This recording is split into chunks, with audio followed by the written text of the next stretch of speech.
Ahul Timensiwin, saludos, buenas tardes.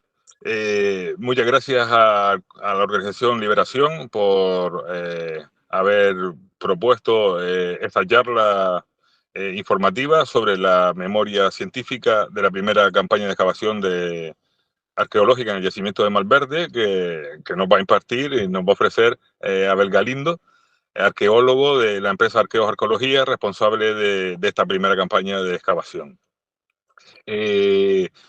Para no extenderme yo mucho más, me presento, Ventejuy Mota García, son mis apellidos, importantes de papá y mamá. Importantes de papá y mamá porque son ellos los que desde la cuna me inculcan por el cariño y el amor y la puesta en valor de nuestro territorio, nuestra identidad, nuestra historia y, y un amplio abanico de todas nuestras facetas culturales, ¿no? Tuve la suerte, tuve esa fortuna, desde chico me inculcaron el cariño y la vida con el tiempo me ha hecho un regalo, a mí me gusta expresarlo así, me ha hecho un regalo en que me ha permitido desarrollar o iniciar el desarrollo de un proyecto de puesta en valor de una propiedad en la que existía o existe un yacimiento arqueológico. Y dado ese sentimiento, esa vivencia desde la infancia y esa manera de valorar nuestro territorio y nuestra cultura y nuestra historia, para mí, como digo, se abrió un abanico, una oportunidad preciosa de poder conectar con mis raíces familiares e identitarias y a poco de comprar la propiedad, contacté muy rápidamente con Abel y con Paco Mireles, que hicieron una primera visita y ellos a los pocos días me confirmaron que estaba incluido la propiedad dentro de la carta arqueológica. Como decía antes, fuera de antena, algo curioso, ¿no? Que un particular pueda comprar una propiedad, un yacimiento arqueológico, sin que en el proceso de la compra, ni a nivel registral ni notarial, se me informe de esa circunstancia. Me parece que es una especie de falta de conexión entre la carta arqueológica y el plano urbanístico del territorio, y creo que son dos elementos que se deben cruzar, ¿vale? Volviendo al yacimiento, pues nada, una vez Abel me confirma que ya está incluido dentro de la carta arqueológica, lo que valoramos, por supuesto, es actuar en la propiedad como se debería actuar en un yacimiento arqueológico, es decir, de manera científica. Planificamos realizar una primera campaña de excavación. Al principio de esa campaña, yo, dado la ubicación del espacio, lo expuesto que puede estar y sabiendo el uso continuado del yacimiento durante todos estos siglos, hasta la última etapa histórica, pues entendíamos que era consecuente hacer esa campaña de excavación para poner en valor el yacimiento. O tratar de descubrir, como decía, teníamos las expectativas bastante planas y yo le indicaba a Abel que simplemente con limpiar el entorno y recuperar las posibles estructuras que pudiesen estar ocultas, me resultaba ya satisfactorio. Afortunadamente, el yacimiento a mí me gusta decir que nos ha devuelto el cariño que hemos tratado de darle y ha resultado ser un yacimiento con un potencial arqueológico que ya está presente en la memoria y que nos ofrece un potencial futuro bastante considerable. Yo no me quiero extender más, es Abel hoy el protagonista, así que muchísimas gracias a Liberación por haber propuesto este acto y muchas gracias, Abel, por todo el trabajo que has hecho y que sigas haciendo para nuestro patrimonio y con el proyecto de Malverde. De verdad, 1.000.000 de gracias. Muchas gracias a ti, Ventejuy. Nada, para comenzar, presentarme, posiblemente algunos me conozcan, otros no. Soy Abel Galindo Rodríguez, soy arqueólogo, historiador arqueólogo y y a partir del año pasado ya también artesano de la FEDAC, maquetista, y llevo 26 años en la arqueología, en la historia, investigando, pero nunca me había topado con el interés, esta herencia que ha quedado de Bentejuí y quedará, porque yo suelo comenzar muchas veces mis charlas reconociendo que lo que estamos haciendo es arqueología. ¿Por qué? Porque divulgamos, nuestra función de los historiadores, de los arqueólogos, es divulgar para proteger, como muy bien decía Enofa antes Bentejuí, porque si no enseñamos los datos arqueológicos que nosotros los técnicos encontramos en investigaciones científicas como la realizada en Malverde, evidentemente esa información se queda para los técnicos simplemente y no para los historiadores y no para la sociedad, que es la valedora realmente del conocimiento.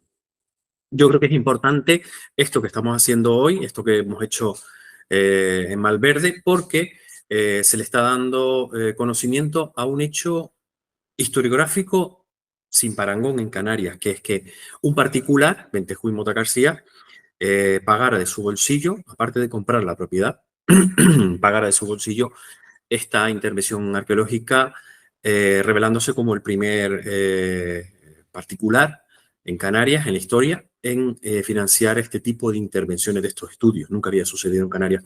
Y yo creo que esto es un cambio en la concepción del paradigma de qué hacer con el patrimonio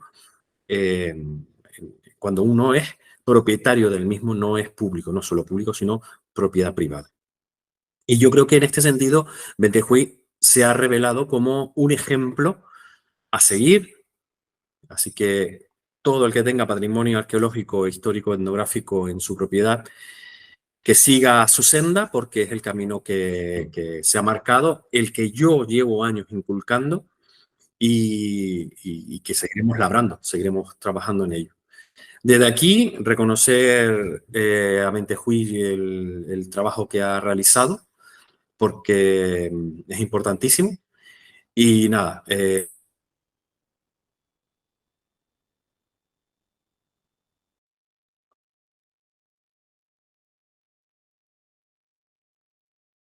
Está sin sonido, Abel.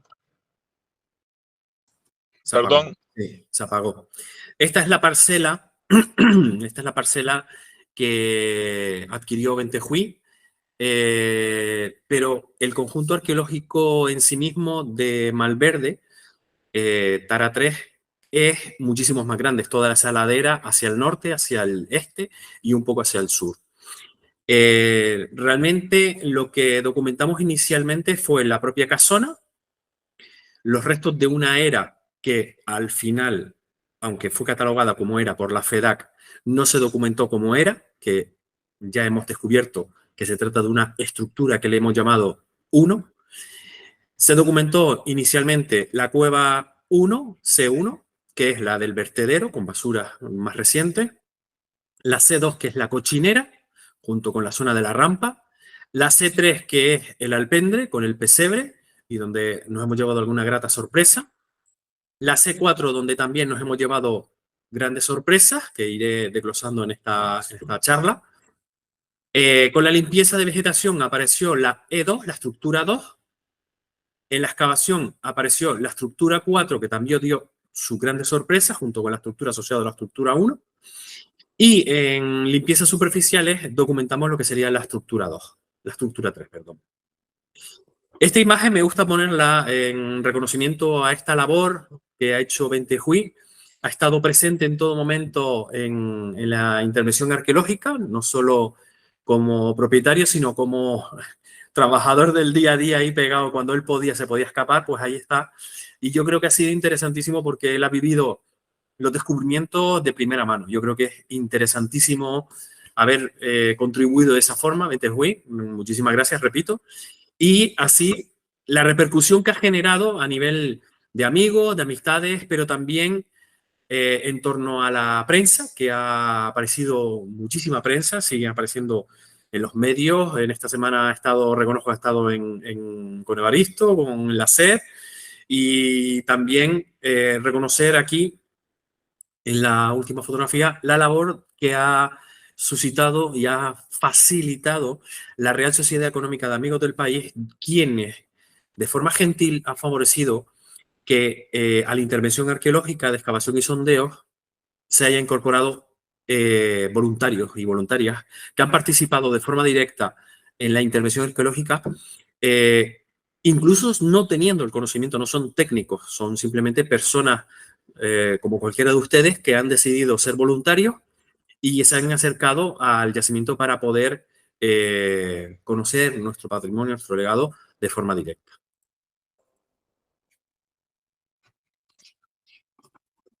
Perdón un momento. En el interior, en el espacio de Malverde, como hemos dicho, documentamos inicialmente la casona, ahora ya frontal, fotografía frontal, lo que sería la cueva 1, que es la del vertedero, la cueva 2, que es la de la cochinera, donde se veían todavía comederos para los cochinos, la cueva 3, que es la del pesebre, aquí se ve parte del pesebre, con toda la suciedad que encontramos inicialmente, y aquí ya de hecho habíamos recogido bastante basura, y la cueva 4, que también estaba llena, repleta de basuras, de enseres que se usaron hasta el otro día prácticamente. Y después nos encontramos en un rincón del espacio junto a la estructura 1, nos encontramos un espacio que tenía una cruz de madera y tenía una forma cuadrangular que nos llamó inicialmente mucho la atención.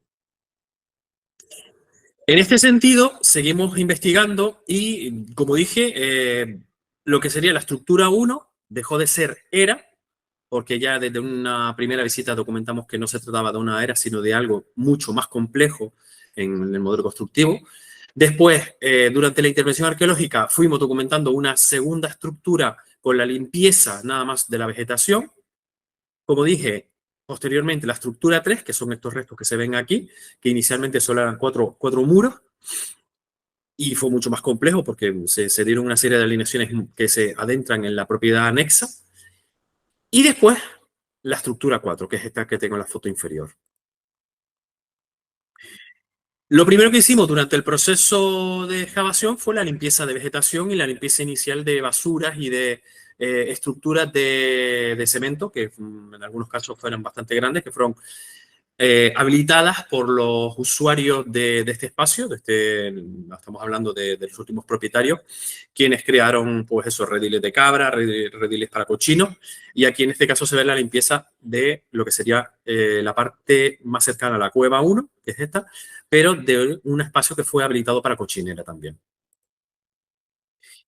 La excavación extensiva, porque ya que teníamos tanta basura, decidimos no cuadricular inicialmente, sino hacer una limpieza de choque bastante compleja. Y estos resultados empezaron a dar frutos nada más empezar a investigar. En el caso de la cueva 3, que la dividimos en 3 espacios, lo que sería la cavidad 1, que es nada más entrar a la izquierda, la cavidad 2, que es el segundo espacio habilitado en el interior, y en la planta central, que es donde estaba el pesebre. Aquí en la limpieza, ya con los voluntarios, empezamos a documentar lo que serían los primeros restos cerámicos, pero de naturaleza histórica, etnográfica, semejantes a los restos de lo que serían las tallas de la atalaya de Santa Brígida. No digo que sean de la atalaya, pero por cercanía tiene todas la pinta, la posibilidad de que se trate de ella, así como también tostadores.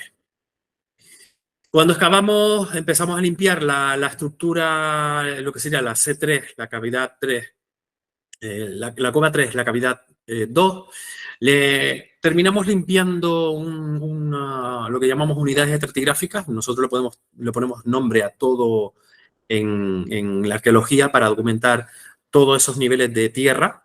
Y en este caso le llamamos a esta unidad estratigráfica de gravillas principalmente y un poco de estiércol, la unidad estratigráfica 22, que nada más limpiarla empezamos a documentar junto con los derrumbes que se habían generado en el interior de la cavidad, ya empezamos a documentar lo que serían los primeros restos esqueléticos de un équido en posición primaria, que la verdad que reveló los usos más recientes de ese espacio en cueva. Precisamente en la cueva más oculta de todo el yacimiento arqueológico. Seguidamente, el trabajo continuó en la C4, en la cueva 4, que era la de, también conocida como el Pajar, la cueva del Pajar, un topónimo bastante curioso, que hablan de las últimas funciones de esta cueva para el almacenamiento posiblemente de la paja o del grano para el uso animal o el uso para los seres humanos. Inicialmente nos dimos cuenta que en la cavidad exterior empezamos a ver una serie de muros de bastante reciente creación, porque aquí se encontraron basuras bastante recientes con plásticos, madrigueras de roedores, de ratones principalmente, y maderas en la parte inferior, maderas recientes de conglomerados, que nos hablaban de lo que sería la adaptación o modificación del espacio de la cueva, de toba, porque es una cueva en toba, para proteger no solo la toba, sino sellar espacios internos para que el ganado no se les escapara. Este espacio interno sellado, inicialmente que se ve desde la cueva 3 también, anexa al sur, nosotros pensábamos que era un simple huequito que se iba a abrir en un punto determinado, pero durante el proceso de excavación nos dimos cuenta que se trataba de un pasillo abierto entre las cuevas de unos 50, unos 60, todo meter de altura, no más, que nos empezaba a hablar de una complejidad entre las diferentes cuevas, lo que serían estructuración interna del espacio en cueva para las funciones concretas para las que fueron creadas, que iremos desglosándolas progresivamente. En el espacio interior de esa misma cavidad 4, en esa cueva 4, en la cavidad interior, también encontramos muchísimos depósitos de estiércol recientes, ya compostados también, y procedimos a la excavación extensiva en el interior, a eliminarlo junto con los derrumbes de los muros, de los muros etnográficos, como lo que nos encontramos aquí en medio de una cueva y otra. Y debajo ya directamente empezamos a encontrar una serie de agujeros, aparentemente algunos naturales, otros no, otros parece que fueron más preparados, que no se corresponden con cazoletas, no tienen ninguna concepción ritual relacionada. Lo que sí pudimos identificar que a partir de los datos arqueológicos, estos podrían empezar a ser los indicios de modificaciones y adaptaciones internas para usos concretos que hoy en día se han perdido. También empezamos a entender que si bien en otras cuevas de Gran Canaria documentamos lo que son adaptaciones para encajar cerámicas u otros elementos constructivos por necesidades, pues se asemeja bastante a esas funciones relacionadas con el grano. Ya podemos ir empezando a desglosarlo, porque la morfología de estas, sobre todo de la cueva 4 y la cueva 3 son morfologías que se asemejan a, sobre todo la 3, a silos. Silos semejantes a los de Temisa, muy parecidos al Cenobio de Valerón, etcétera, etcétera. Entonces, empezamos a ver una morfología que nos empieza a dar funcionalidades ya contrastadas con otros espacios arqueológicos. Esto muestra también relación, lo que sería empezar a documentar que se tratan de silos, la hipótesis inicial, que tenga pasillos internos nos habla precisamente de querer ocultar el espacio al exterior o el tránsito de las personas por el interior de las cavidades y sus funciones concretas sin que se les viera desde afuera. Esto además se sumó a otros aspectos relacionados con un hueco que inicialmente estaba sellado dentro de la cavidad 4, de la cueva 4, cavidad interior, y vimos que se trataba de un muro bastante reciente. De hecho, cuando lo levantamos, encontramos restos de plástico, de flan, lo que somos ya, digamos, algunos años, un flan de hielo, de aduro, fue encontrado en la base de esta losa. lo que nos hablan que este muro fue creado a final de los 70-80. Esto nos habla de también lo que les dije anteriormente, que se adapta el espacio de la cueva indígena a usos más recientes relacionados con el ganado de las cabras, para que no se escapen precisamente. Cuando empezamos a excavar precisamente el hueco, nos dimos cuenta que era mayor de lo que pensábamos y que efectivamente tenía su abertura al exterior, que es esta que tenemos aquí, y que dejaba pasar la luz internamente. Si bien es verdad que pensamos que podía estar orientado al solsticio de verano, nos dimos cuenta en el mismo solsticio de verano que realmente los rayos de sol en el 21 de junio no entraban dentro por de 3 y 5 grados.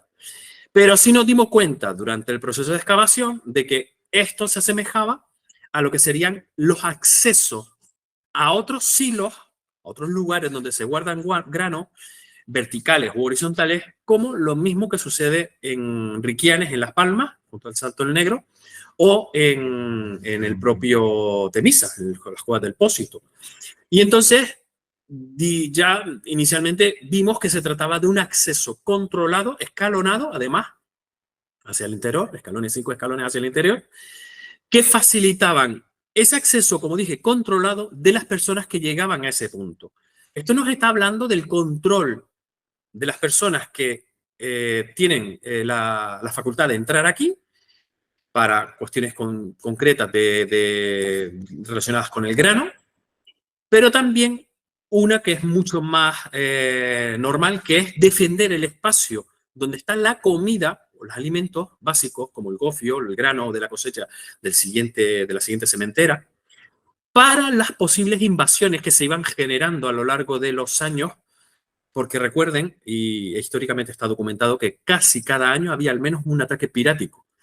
Eso en la historia, pues, después de la conquista. Antes de la conquista, desconocemos los datos y no podemos descartar que no solo los conquistadores llegaron a esta zona, sino anteriormente a los conquistadores árabes, incluso posiblemente se pasaron por aquí, no descartando incluso los vikingos, no podemos decir que no, y que vinieron a rapiñar. Esto nos habla de esa defensa que creó el mundo amazigh, el mundo indígena, antes de la conquista, para proteger esa comida, esos alimentos. Asociado además con el pasillo que ya vimos en la diapositiva anterior, nos están hablando de querer resguardar precisamente ese grano, ese gofio, esa comida, también de otros alimentos, evidentemente, es pescado y carne salada, ahumada y secada, higos, la leche, los quesos, todo.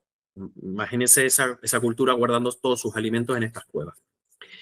Además, hay que tener en cuenta en este contexto, en este punto, que Torriani, cuando pasó en 1590 por Telde, y lo dibujo, hizo el primer plano de Telde, hay que reconocer que si bien fue prolijo en los detalles para las cuestiones de las ciudades, no solo de Telde, de los castillos, aquí en Malverde pecó en defectos, precisamente, donde documentó solamente una sola cueva, un acceso mirando al este. Entonces, ¿qué es lo que sucede aquí? Que el propio Torriani fue desconocedor de estas cuevas. ¿Por qué? Porque estaban cerradas. Y los datos arqueológicos recuperados en el exterior, en las partes exteriores de sendas cuevas 3 y 4, nos hablan precisamente de que había muros que sellaban las cuevas para no ser vistas y controlar el acceso, además, al interior de las mismas. Entiendan siempre que la arqueología no es un dato solo, sino que hay que saber relacionar muchos datos para poder llegar a unas conclusiones concretas, a unas aseveraciones que te den una explicación del contexto que uno está trabajando. Como por ejemplo, en este caso, la excavación extensiva de la estructura 1.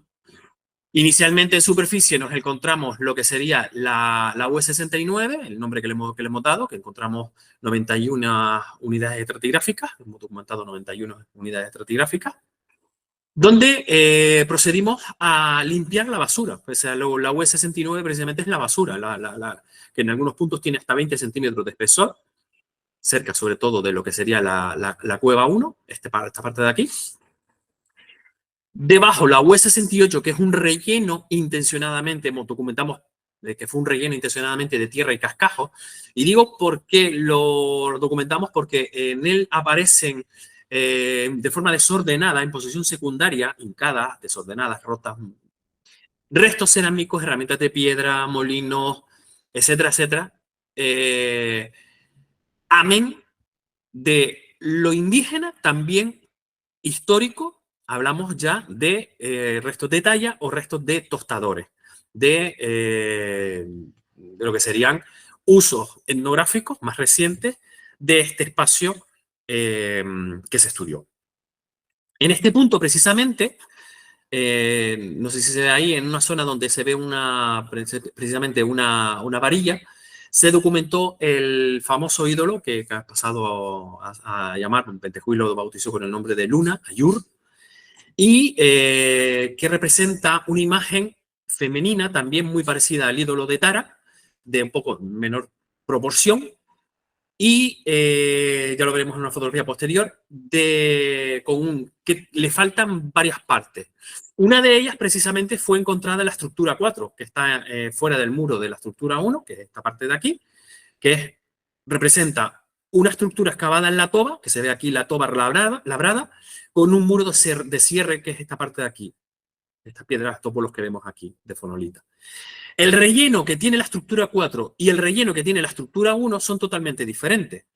Donde aquí vemos rellenos intencionadamente hechos en épocas históricas más recientes por los restos cerámicos que hemos encontrado y sobre todo de porcelana asociados al siglo XIX. Sin embargo, en la estructura 4, los restos cerámicos precisamente son más exclusivamente indígenas, por lo que nos habla de que este espacio de la estructura 4 se rellenó en momentos indígenas y no históricos.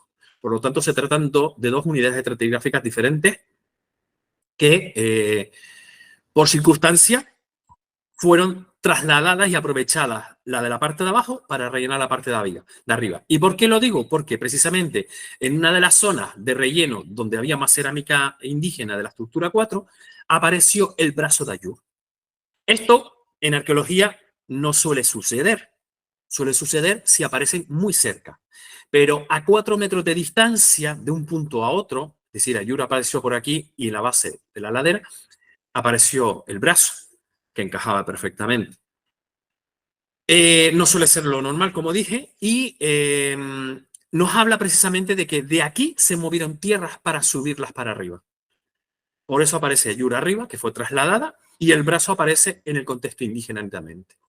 Junto con, como ven aquí en la última fotografía, restos de cerámica de todas las formas, herramientas de piedra, algún resto óseo, etcétera, etcétera. Seguidamente, como les dije, empezamos a documentar inicialmente lo que sería en la cara este de la casona, que es esta la ventana de la casona. Documentamos 4 muros, 3 de los cuales estaban conectados e interrelacionados constructivamente. Durante el proceso de excavación ya lo vimos claro y nos encontramos una estructura globular con un acceso por aquí derrumbado y un muro que se prolonga más de 11 metros, que se adentra en la finca anexa, con diferentes morfologías, porque no es rectilíneo, sino zigzagueante, y donde documentamos una estructura que todavía, como testigo, hemos dejado la basura, no la hemos procedido a excavar, ni se han documentado suelos de ocupación. Y aquí en este punto explico lo que es un suelo de ocupación para los que no entiendan. Un suelo de ocupación es lo que ustedes pisan en sus casas. Lo están ocupando, lo están viviendo. Pues el suelo de ocupación en momentos indígenas precisamente sería el suelo donde los indígenas lo pisaban. En este caso, no lo es, sino que todavía mantiene y se conservan basuras bastante recientes de plásticos, incluso incrustados en la matriz sedimentaria. Visto los datos iniciales ya que empezaban a hablarnos de lo que sería evolución constructiva a lo largo del tiempo, pues decidí realizar una trinchera con 2 sondeos, sondeo 1 y sondeo 2, que recorría desde la estructura de lo que sería la cueva 1, que estaba aquí, lo que sería denominada inicialmente también como vertedero, cueva 1 y vertedero, hacia el exterior del muro, que sería esto, lo que se había documentado como era inicialmente, que sería este muro de aquí. ¿Para qué? Para que ya que teníamos un muro exterior de una posible estructura, a lo mejor con forma de cruz, o comúnmente nosotros la llamamos cruciforme, un concepto que solemos usar en la arqueología, aunque no está recogido por la Real Academia de la Lengua, pero nos gusta usarlo, nos inventamos estas palabras para poder describirla más coloquialmente, y relacionarla con lo que sería la trinchera con la cueva, a ver qué es lo que sucedía. Y nos llevamos una grata sorpresa, porque nada más empezar a excavar, nos empezamos a encontrar estructuración interna de lo que sería la construcción 1, la E1, con otro muro interior con forma globular donde nos encontramos una sucesión de suelos históricos en posición secundaria y al final suelos de ocupación indígena, que ya las iré desarrollando. Fue bastante gratificante esta excavación en este punto porque dio uno de los lugares donde más restos arqueológicos aparecieron. Esos fueron los sondeos 1 y 2, una trinchera que tenía 17 metros, unos 17 metros de largo.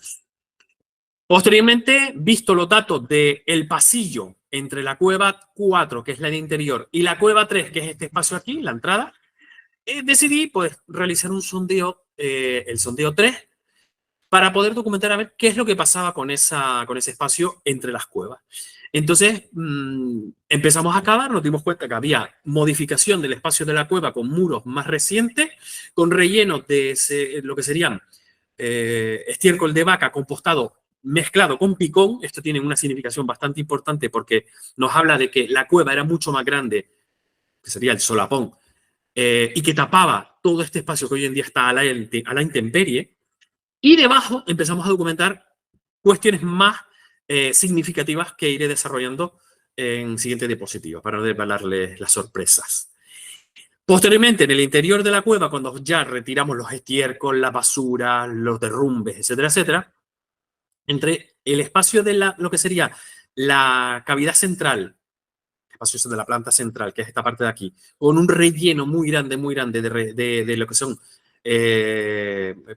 piedras del lugar, cascajos, bolos, con una serie de alineaciones más recientes, nos dimos cuenta que aquí había habido un relleno intencionado. ¿Para qué? Para que los animales más grandes, como el équido que vimos anteriormente, vacas, las cabras les da igual, pero en este caso, animales de mayor envergadura, pudieran tener un suelo más horizontalizado.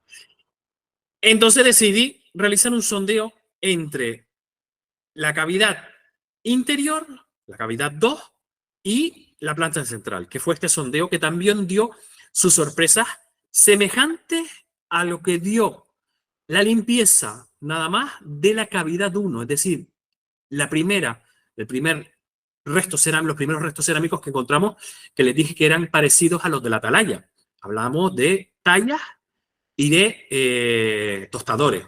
Aquí en este caso, pues encontramos también restos de talla, restos de tostadores, pero también algún resto de lo que sería el hornillo, donde se ponía el tostador encima para tostar el millo.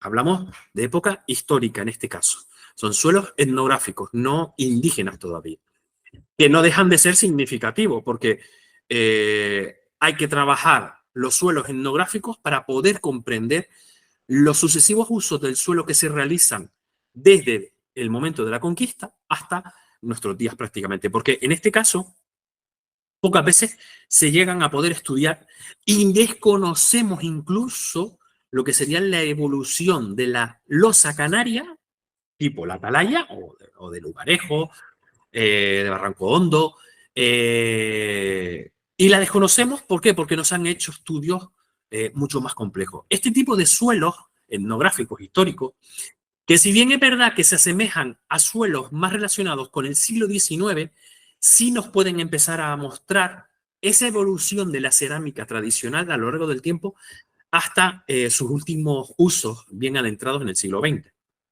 Recuerden que no se perdieron el potaje en el puchero de cerámica. Alguno de ustedes lo llegó a ver, seguro. Posteriormente también, visto que uno de los espacios había sido identificado como la cruz, pues procedimos a identificar por qué había una cruz en ese espacio tan pequeño, que no medía nada más de 1 metro cuadrado, era bastante reducido. Entonces procedimos a la retirada del sedimento de basura, la UE69, y nos encontramos el relleno, la UE68, y debajo nos encontramos un suelo en pendiente hacia el norte con abundancia de restos indígenas, netamente indígenas, solamente indígenas. Hablamos de cerámica, restos óseos, algún molusco y también herramientas de piedra. Y desaparece debajo del relleno del siglo XIX, desaparece totalmente los contextos históricos y solo nos encontramos contextos amazigh, indígenas, anterior a la conquista. Y esto tiene su relevancia porque este suelo, este que vemos aquí, se asemeja a lo que fue encontrado posteriormente, y hablaré de él, en el sondeo 1 y 2, que le había llamado, recuerden, trinchera. Continuando con los procesos de sondeo, los trabajos de sondeo, el sondeo 6, que es este que vemos aquí, lo practiqué dentro de otro de esos muros que eran más recientes que algún pastor fabricó para que las cabras, al rozarse con las paredes de la cueva de toba, desparasitándose, no la labraran de forma indirecta y generaran derrumbe. Entonces, el pastor generó un muro, que es este que tenemos delante de nosotros, y un relleno no anterior al siglo XIX, por lo que vimos en el suelo que estaba aquí, aparecían los primeros restos de cerámica de aquello que les dije, semejantes a los de la atalaya. Es el mismo suelo. La parte interior, esta de aquí. A ver si me sale el cursor, perdón un momento. La parte interior y la parte exterior. Y en el interior documentamos solamente rellenos, piedras y solamente piedra. En superficie apareció algún resto de talla como digo, de tostador y de talla, pero en el fondo no apareció casi ni tierra. Prácticamente era la que se cernía del uso constante agropecuario del espacio interior de la cueva.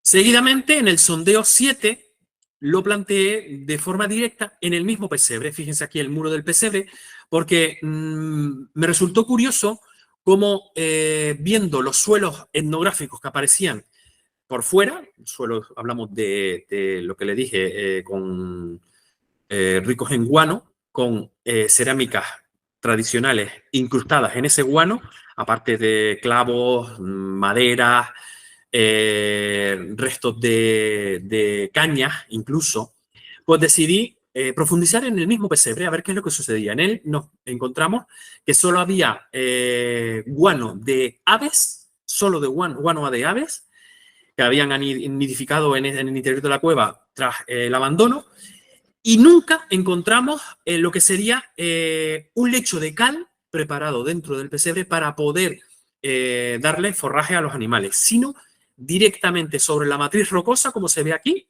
solo sobre la matriz rocosa, se daba de comer a los animales. Un pesebre bastante, digamos, tosco, muy rudimentario, sin mucha fabricación. Es un detalle de ese suelo indígena, perdón, de ese suelo etnográfico, donde aparece la talla, los restos de talla en posición primaria, con restos de guano, que son todo este suelo de aquí, es guano compostado, con restos de caña. Hay restos por un lateral de lo que serían metales y madera, de tea, en este caso, que todavía huele incluso. Y serían los suelos de ocupación etnográficos, documentados fehacientemente, como en el sondeo anteriormente 4. En el exterior, en lo que sería la E1, en el sondeo 2, junto a la cueva 1, documentamos restos de relleno. ¿Se acuerdan que les dije que había restos de relleno de cascajos del siglo XIX? Pues entre ellos aparecieron cerámicas del tipo Pickman y Zuckerman que hablan de que la familia que vivía en la casona era pudiente, puesto que esta cerámica solo se la podían permitir gente adinerada, familias adineradas. Y documentamos, fíjense aquí, los restos de una misma escudilla del tipo Zuckerman y en posición secundaria, formando parte del relleno mismo. Por eso documentamos que esto es del siglo XIX. ¿vale? En el caso de los suelos de ocupación indígena, en el sondeo 1 y en el sondeo 2, semejante, ya lo iré hablando, documentamos lo mismo que apareció en el sondeo 5, lo que era la cruz, exactamente igual, un lecho de nivel de tierra arqueosedimentario rico en arcillas calcáreas, limosas incluso por algunas partes, pero además en esta parte de aquí, la parte central, ya pegando al sondeo 2 que está aquí, nos encontramos esta mancha gris que se ve aquí, que es netamente un foco de combustión realizado en momentos indígenas. Desaparece el relleno, igual que sucedió en la Cruz, desaparece el relleno del siglo XIX y solo queda lo que serían los sedimentos en posición primaria, original, de lo que serían los niveles indígenas con algún resto de herramientas líticas, algún elemento óseo y destacando el foco de combustión 1, que en este caso esta mancha gris que les comento. Siguiendo con esa limpieza de los rellenos en el sondeo 2, aquí es donde apareció la cerámica Zuckerman, tipo Zuckerman, bajo esos rellenos del siglo XIX, volvió a aflorar ese mismo lecho arcilloso calcáreo, aquí un poco más limoso por el depósito, porque genera una cubeta, estos muros generan una cubeta, relacionado con el mundo indígena netamente, solo exclusivamente, con un foco de combustión que es esta mancha de gris que se ve aquí, que es el foco de combustión 2, este que vemos aquí, y en este rincón de aquí, pegado al muro, 2 trozos de palmera quemadas, 2 trozos de palmera que forman parte de ese mismo suelo a diferentes alturas, diferentes cotas, que nos hablan de que esto tiene toda la pinta de ser indígena. Este muro, este suelo, como les he dicho, asociado a la cueva 1, que es esta de aquí, cueva 1 vertedero, y a la estructura 1, que es todo el espacio delante de esa cueva.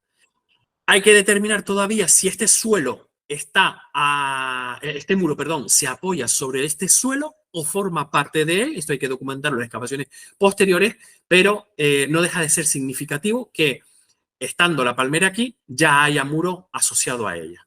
Seguiremos trabajando para poder documentar estas dudas, porque muchísimas veces la arqueología lo que genera en las investigaciones son precisamente más preguntas que aclaraciones. Si bien es verdad que te favorece a poder interpretar un poquito de forma más compleja y más en detalle el conjunto arqueológico, no deja de ser significativo que empiezan a aflorar preguntas y preguntas y preguntas con todo lo que nos va apareciendo. En lo que sería el pasillo, ¿se acuerdan lo que les comenté anteriormente? Entre la cueva 4, que es donde estoy haciendo la foto, y la cueva 3, que es esta parte de aquí exterior, que ahora es exterior, en momentos indígenas y un poco después de la conquista también era parte interior de una cueva, documentamos otro suelo de ocupación, uno de los más claros, de los mejor conservados debajo del estiércol de vaca, con suelos limosos asociados a suelos compostados de animales, posiblemente de cabra y oveja principalmente, y donde documentamos herramientas de piedra y un resto óseo de ovicáprido, de cabra o oveja, que es esto que tengo en detalle aquí, que es una costillar, fragmentado en 2, que fue mandado a datar y las dataciones dieron fechas como las que tengo puestas aquí, entre el 1290 y el 1395. Aquí tengo que hacer una aclaración que resulta muy significativo, que precisamente uno de los suelos inicialmente documentados en posición primaria de naturaleza amazigh, indígena, no sea en torno a la era, perdón, al momento de la conquista, sino anterior, un siglo antes, incluso, de lo que sería la propia conquista. Estamos hablando en torno a la época que llegaron los mallorquines. Llegaron y fueron arrojados a la cima de Quinama. No deja de ser significativo esas fechas, que de hecho nos muestran un uso anterior a lo que pensábamos hipotéticamente, inicialmente, en las investigaciones iniciales, de lo que suele aparecer en nuestros contextos indígenas.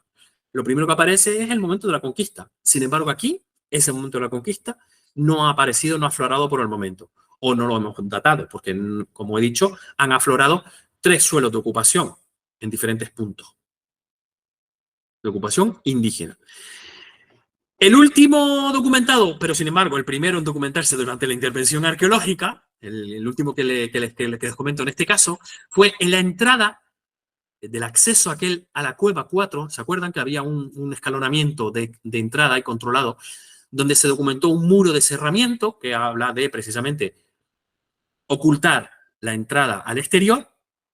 Y documentamos un suelo de ocupación primario lleno. De hecho, es el lugar donde más cerámica, herramientas, moluscos y fauna aparecen, incluso por encima de los anteriores. En posición primaria también, en posición primaria. Este suelo no se ha mandado a datar todavía, pero en futuras intervenciones arqueológicas espero poder tomar alguna de las muestras de restos óseos que han aparecido aquí para poder datarla y comparar si este suelo es anterior, coetáneo o posterior al suelo del pasillo que hemos ya podido datar. En esta diapositiva he querido representar el plano topográfico de los diferentes espacios arqueológicos y etnográficos documentados. Fíjense la morfología de las cuevas. Me he centrado en las cuevas más que en la casona, porque la casona todavía adolece de una intervención mucho más compleja. Esta es la cueva 2. Aquí está la cueva 1, esta que está aquí. Esto sería la cueva del alpendre, donde está el pesebre, que es esta parte de aquí, y donde vemos los huecos que se parecen a silos. Fíjense las burbujas que se abrieron en momentos indígenas. Aquí es donde apareció el équido. Fíjense aquí la topografía del équido, que apareció en este punto. En el más oculto, en el rincón más oculto y recóndito del conjunto arqueológico, precisamente donde menos luz entra. Aquí es donde apareció el suelo etnográfico, que es el que tengo representado en esta topografía.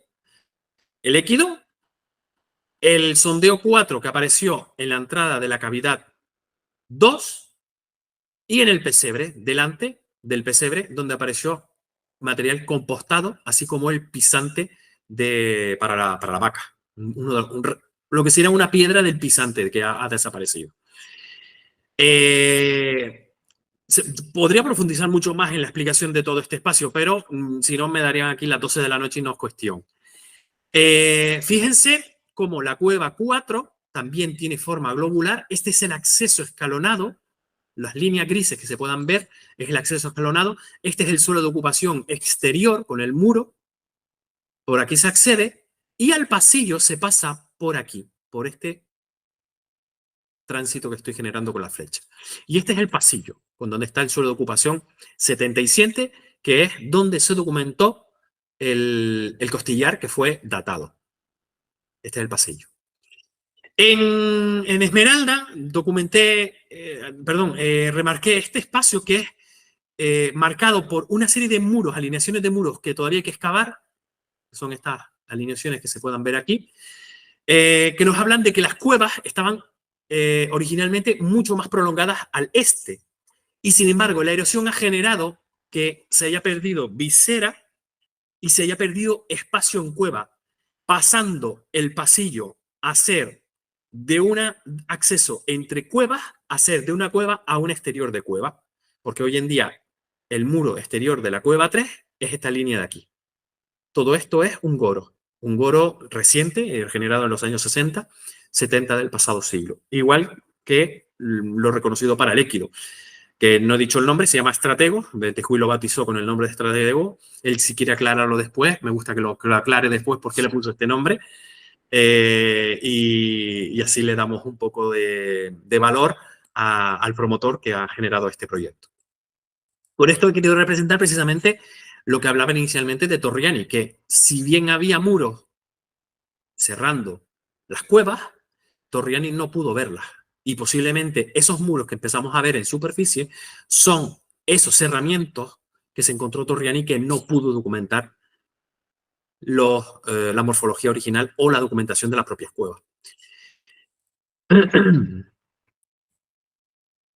Estos son una serie de diapositivas donde pueden ver fotos precisamente de los restos, algunos de los restos más destacados. La verdad que había muchos restos destacadísimos, pero siempre hay que hacer una selección.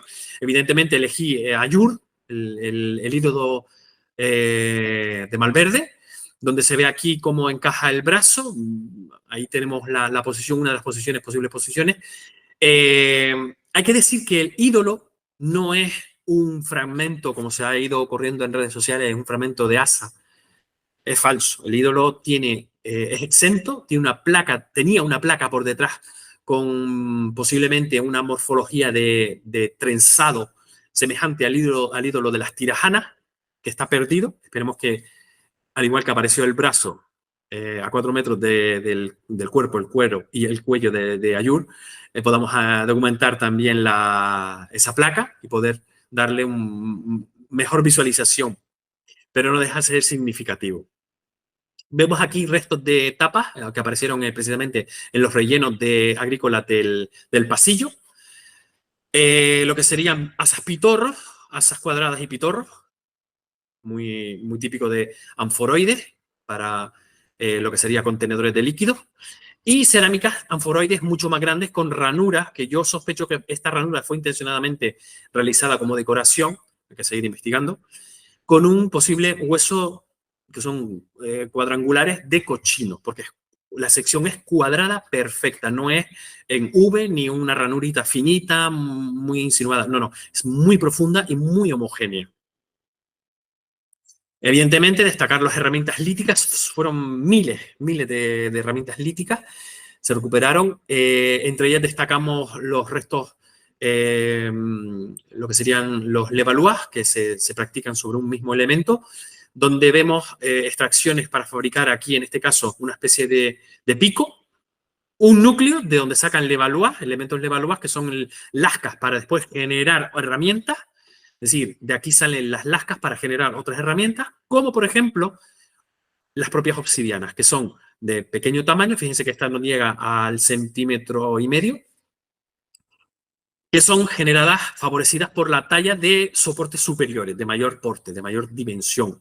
Esta obsidiana es de Ogarzales, identificada como el tipo Ogarzales, de las minas de Ogarzales, y aparecen, en este caso, descontextualizadas porque aparece en posición secundaria junto con el relleno de la estructura 1, pero empezamos a documentar contactos con otros puntos de la isla. Nada raro de lo que ya podemos encontrar en otros contextos insulares. Cuanto más cerca de la aldea, más grande la obsidiana; cuanto más lejos, como por ejemplo en Telde, más pequeños son los restos de obsidiana. Aquí tenemos dos elementos que quise destacar, un molino circular y en este caso un naviforme, porque aparecieron muchísimos restos de molienda que nos hablan precisamente de esos usos que he ido anotando a lo largo de la charla de lo que sería el procesado del gofio. Estamos hablando de lugares donde se almacena, donde se procesa, donde se guarda el grano para la siguiente sementera, como dije anteriormente, no solo en época indígena, sino que posteriormente, por la aparición de tostadores y hornillos, de usos tradicionales de la semilla que se implanta después de la conquista, que es el millo, no solo el cereal de trigo y gofio, sino el millo. Y se sigue usando en época histórica este mismo espacio para las mismas funciones. Destacar en este caso también una cosa importantísima, que es que podemos empezar a hablar de posiblemente lugares comunales donde se procesa de forma masiva para todo un grupo humano mucho más extenso el gofio, porque no es lógico que cada familia se muela su gofio, sino que ya se ha ido documentando la especialización del trabajo, como por ejemplo amortajadores, verdugos, los guaires, el guanarteme, que son funciones políticas, pero no dejan de ser funciones de trabajo también, sino también las ceramistas, por ejemplo, especialización en el trabajo. Y en torno a las mujeres se empiezan a documentar lesiones en las muñecas donde hablan de que son las mujeres las que se encargan precisamente de la fabricación del gofio, de la obtención del procesado del gofio. Para una población tan grande, sobre todo en el momento de la conquista, se necesita producir muchísimo gofio para nutrir a esa tropa, a esa población. Tengan en cuenta que las crónicas hablan, hay dos datos, unas crónicas hablan de 10.000 hombres de pelea y otras de 5.000. Yo me quedo siempre con el mínimo, porque ya de por sí es exageradísimo, porque al conquistador le interesaba justificar su conquista porque le costaba mucho, y así, en este caso, el último proceso de conquista, el de Realengo, Isabel, la católica, dar más dinero para el proceso de conquista. Y si vemos esa cifra de 5.000 hombres de pelea, sumamos 5.000 mujeres, a una media de 4, no vamos a decir 6, pero de 4 hijos, ¿de qué población estamos hablando? Solo para Guanatemato de Tildet, de Telde, solo. Es brutal el número poblacional. Por ello también, ahondando en ello, es por qué costó tanto conquistar Gran Canaria. Porque estaban primero especializados y también porque había mucha población. Eso es uno de los elementos que más destacan los conquistadores, precisamente. Hasta tal punto que la llaman Gran Canaria, por lo que costó conquistarla. Ya, acuérdense de las crónicas del que la conozca, si nos invito a leerlas, del Canarien, de Jean de Betancourt, donde la bautiza por primera vez en 1404 con ese nombre porque él casi no sobrevivió a la conquista en 2 ocasiones. Estos son detalles de un tostador, precisamente, que es este, que todavía mantiene ceniza en su superficie, mancha muchísimo, tizna muchísimo.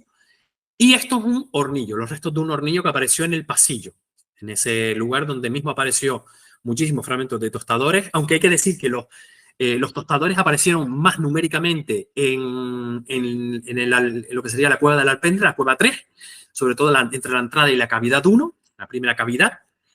Pero los fragmentos más destacados que encajaban perfectamente, todos estos 3 fragmentos encajan perfectamente, del hornillo fueron documentados en el pasillo, en el propio hueco de relleno del pasillo. Seguidamente vemos aquí detalles de la cerámica de importación, donde vemos lebrillos, posibles lebrillos, escudillas no, escudillas la Sackerman, esta que tengo aquí en detalle, y un documentado fragmento de escupidera, en este caso, de cerámica melada. Aquí tenemos el detalle de restos óseos. En este caso, la inmensa mayoría, exceptuando los datados, aparecieron en posición secundaria, pero no dejan de ser significativos que en el relleno, tras el muro de lo que sería el pasillo, apareció muchísima ictiofauna, restos de peces. En todo el yacimiento aparecieron restos de ovicápridos, cabra, oveja y cochinos, suido también, destacando 2 trozos documentados en el exterior del pasillo, del acceso original, aquel acceso a la cueva 4 que les dije que tenía escalones para entrar, con huellas de descarnamiento, clarísimamente, uno sobre todo con 2 huellas claras de haber sido fracturadas con herramientas líticas. Y después algún que otro elemento de molusco. No aparece por el momento mucho molusco, pero no deja de ser significativo que estando a unos 4 kilómetros de la costa sigan apareciendo restos de concha. Quiero incidir en una cosa en este punto de la charla, en que no hay que ver el contexto arqueológico de Malverde, el poblado, como exento de lo que sería Tara, porque Tara se compone de varios espacios arqueológicos, son 5, y además se suma que enfrente está Sendro, enfrente está el barrio de las Cuevas, que es San Francisco, por encima está San Juan, más arriba los llanos de Jaraquemada, los llanos, San Gregorio, que fue donde precisamente Jiménez Sánchez documentó en torno al 46 una cueva bajo el mismo Roque de la calle Roque, un depósito funerario con ajuar funerario, o sea que imagínense todo ese contexto de necrópolis en lugar de cascajo, semejante a lo que sería el Maipete Agaete, o el Maipete Arteara, o el Maipete de la necrópolis del Gallego, a tan solo 4 kilómetros de distancia de Ginamar. Y así seguir barranco abajo, barranco de los ríos, hacia la costa, con el Portichuelo, la Majadilla, el Cascajo de Belén, con la necrópolis del Cascajo de Belén, otra necrópolis en Cascajo, hoy en día desaparecida, por la finca de las Plataneras del siglo XIX, el Valle, Hoya del Conde, Llano de las Brujas y terminando en la Restinga, junto con la Restinga y las cuevas de Malpaso. Estamos hablando de un poblado bastante extenso, tiene, calculando esa línea recta entre lo que serían los llanos hasta la Restinga, unos 5,5 kilómetros. Y hay que entenderlo como un mismo poblado. Hoy en día, si bien es verdad que está totalmente desestructurado y se cataloga o se ha catalogado como un contexto arqueológico independiente, fíjense la cantidad de yacimientos que les he nombrado y seguro que algunos se me ha quedado, hay que entenderlo en el momento indígena Masic como un solo poblado. A mí me gusta hablar de urbanismo, porque hay un urbanismo clarísimo dentro de Malverde. El pasillo mismo lo está hablando, el mismo pasillo entre cuevas habla de urbanismo, las conexiones de andenes entre cuevas, escalones que vemos en muchos contextos arqueológicos como Cuatro Puertas, etcétera, etcétera. Es clarísimo. A mí no me gusta hablar de protourbanismo, porque a mí el proto ese me resulta chocante. Hay que hablar de conjuntos habitacionales urbanos, claramente, donde se ve la conexión entre los diferentes, actualmente, recuerden, yacimientos arqueológicos, pero que sin embargo era el mismo poblado. En este caso, de forma más concreta, el de Telde. Aquí les dejo, para concluir la charla, una imagen de un vídeo del 3D que se realizó del Équido, de Estratego. Y yo ahora les doy paso a ustedes. Quiero que Ventejuy aclare por qué le llamo Estratego, porque es muy bonita la historia. Y estoy ya a disposición de ustedes para cualquier pregunta, aclaración, etcétera, etcétera. Muchísimas gracias por la atención prestada y espero que esto sirva para crear conocimiento y cultura.